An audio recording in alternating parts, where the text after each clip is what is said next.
Inanunsyo ng Department of Agriculture ang pagpapalawig sa 60-day rice importation ban.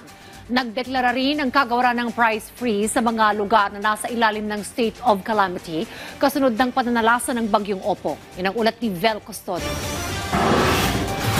Extended pa ng 30 araw ang 60-day importation ban sa bigas, kasunod ang pagbagsak ng presyo ng palay ng hanggang 8 pesos kada kilo. Pagdesisyon na i-extend ng minimum of 30 days yung ating import ban, no? At it is possible na hanggang end of the year pa yan, depending sa sitwasyon. Yun na nga ang problema kasi bumagsak na naman ang presyo ng palay. Kapag natapos na ang importation ban sa bigas, sinabi ng kalihim na malaki ang posibilidad na itaas na ang taripa sa imported rice sa kasalukuyang 50% rice tariff.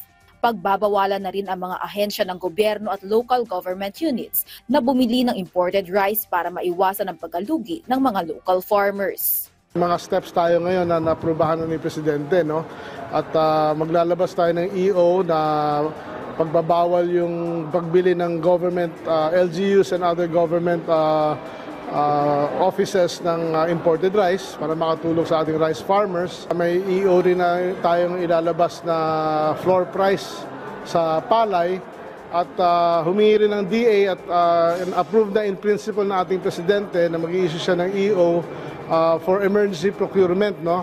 Ng palay at emergency procurement for additional lease at renta ng warehouses para makabili tayo ng mas marami pang palay sa ating mga farmers sa mga depressed price areas. Kapag naaprubahan na ang executive order, bibilhin ng National Food Authority ng 17 pesos per kilo floor price para sa basang palay. Samantala, nagbigay na ng direktiba ang DA para sa price freeze sa mga lalawigan na nasa state of calamity kasunod ang pananalasa ng bagyong Opong. Nag-order na tayo ngayon ng price freeze, no, sa Eastern Samar, sa affected areas and sa Masbate. The memos, of course, ito yung mga covered lang na produkto ng DA, no? Yung sa DTI, sa iba pa yon. But as far as DA is concerned, we're issuing the order today for price freeze, lalo na sa Masbate na tinamaan.